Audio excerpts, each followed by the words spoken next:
lawangin na. Pero nagagamit ka pa naman.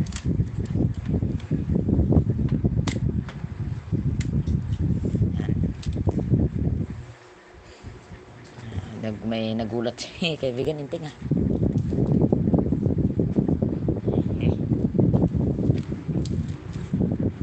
May pagulat-gulat ka pa dyan kaibigan Inting ha.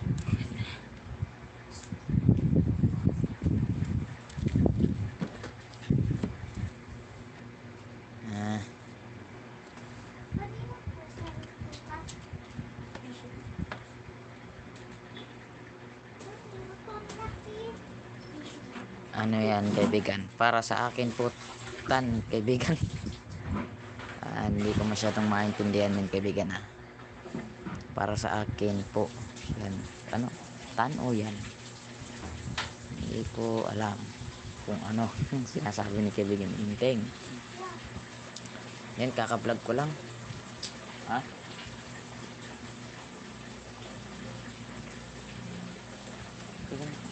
Pagod ka na.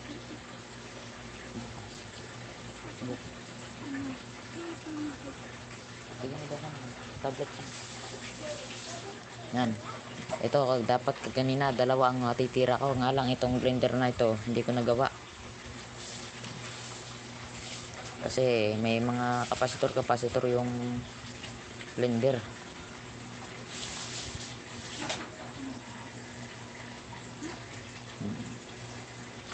At ano ko pala, i-all message ko yan. 3% in the house, may kalab shoutout po. Daming tester mo kaibigan. Akin na lang po ang isa, yung clamp meter. Yan, sige kaibigan, para bawas-bawasan naman tong tester. Pero ang pinakamahal ko talagang tester dito ay itong analog, kasi ito yung ginamit ko sa simula at sa full. Nung nagsimula ako nag-repair, ito yung ginamit ko. Yan. Kaya dinidisplay ko sila lahat. At ito, may papakita pa ako sa inyo.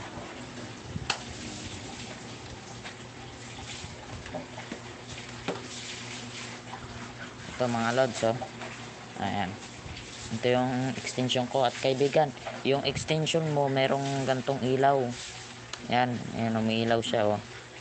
Ikabit mo yun kaibigan doon sa outlet mo, para pagka sinaksak ng may-ari, pag umilaw yan, big sabihin may kuryente siya. Meron naman yung extension mo nun eh, yun wiring yan, lagyan mo lang po ng wiring sinuli kaibigan.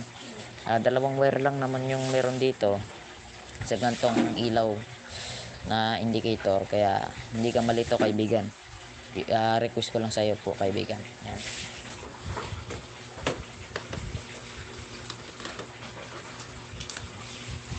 Yan. Okay lang Idol Ting, musta po kayo? May bago ka bang upload? Ako Lods Chris Legitimas, meron po.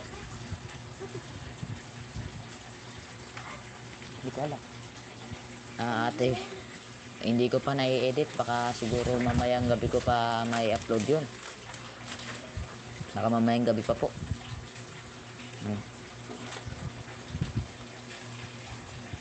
Ikaw kaibigan Inting, meron ka po bang upload?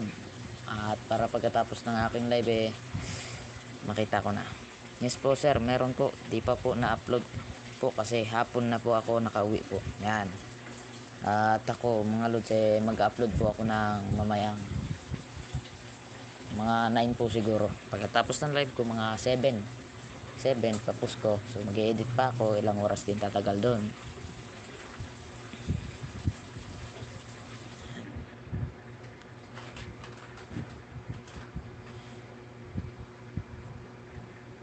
Mapatid ka dyan kami. Patid ka dyan.